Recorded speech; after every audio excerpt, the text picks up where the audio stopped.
నాలుగు స్తంభాలాట ఆడిస్తున్నారుగా ABN, TV5, Maha News. ఏది నిజమో ఏది పుకారో అని విశ్లేషించుకోకుండా డిబేట్ల మీద డిబేట్లు చేసేస్తున్నారుగా. అయినా కానీ ఆ మదన్ మోహన్కి ఉండాలి కాస్తంత వివేకం. శాంతి అనే తన భార్యకు పుట్టిన బిడ్డ తన బిడ్డ కాదు అంటున్నాడు. ఇక నీ బిడ్డ కానప్పుడు ఆమె నీ బిడ్డ అని చెబితే మాత్రం నమ్ముతావా? డిఎన్ఏ టెస్ట్ చేస్తే మాత్రం నమ్ముతావా? ఇక నీ బిడ్డ కానప్పుడు ఎవరి బిడ్డ అయితే మాత్రం నీకు వచ్చేదేముంది, పోయేదేముంది? డిఎన్ఏ టెస్టు అంటున్నావు. నీ బిడ్డ కాదు అని నువ్వే చెబుతున్నావు. గమ్మున గుట్టు చప్పుడు కాకుండా మీ కుటుంబ బంధుమిత్రుల సమక్షంలోనే మాట్లాడుకొని మ్యూచువల్ డైవర్స్ చేసేసుకుంటే అయిపోతుంది. మీకు ఇబ్బంది రాదు, మరీ ముఖ్యంగా మీ పిల్లలకు కూడా ఇబ్బంది రాదు. అలా కాకుండా తగుదనమ్మా అంటూ 10 కోట్ల మందికి తెలియాలంటూ మీడియా ముందుకు వచ్చావు. మీకేమన్నా కిరీటాలు వస్తాయా? అవమానాలే తప్ప ఏమీ రాదు. దీనికి తోడు మీ పిల్లలకు రేపటి దినాన చాలా ఇబ్బంది కలుగుతుంది. అది ఆలోచించడం లేదు.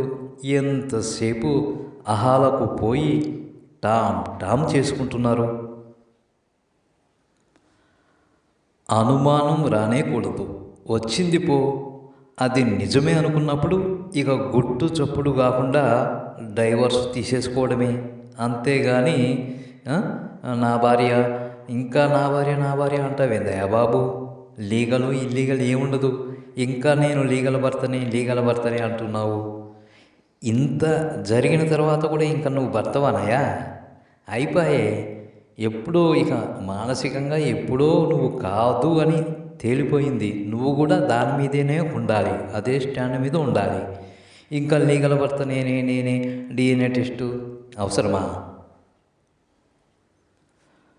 మరొకరికి బిడ్డనే కన్న తర్వాత మీడియా ముందు గొంతు చించుకుంటే మీ పరువే 10 కోట్ల ప్రజల పాలవుతుంది. ఇది అవసరమా?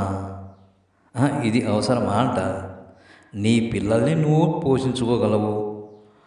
ఏడీ క్యాడర్లో ఉన్నావు, ఏడీ హోదాలో ఉన్నావు. ఆమె డబ్బులు అవసరమే లేదు. నీకు హౌస్ వైఫ్ కనుక ఉంటే ఆమెని డబ్బులు అడుగుతావా? అడగవు కదా. ఈమె దగ్గర నుంచి కూడా అడగకు. నువ్వే పెద్ద హోదాలో ఉన్నావు.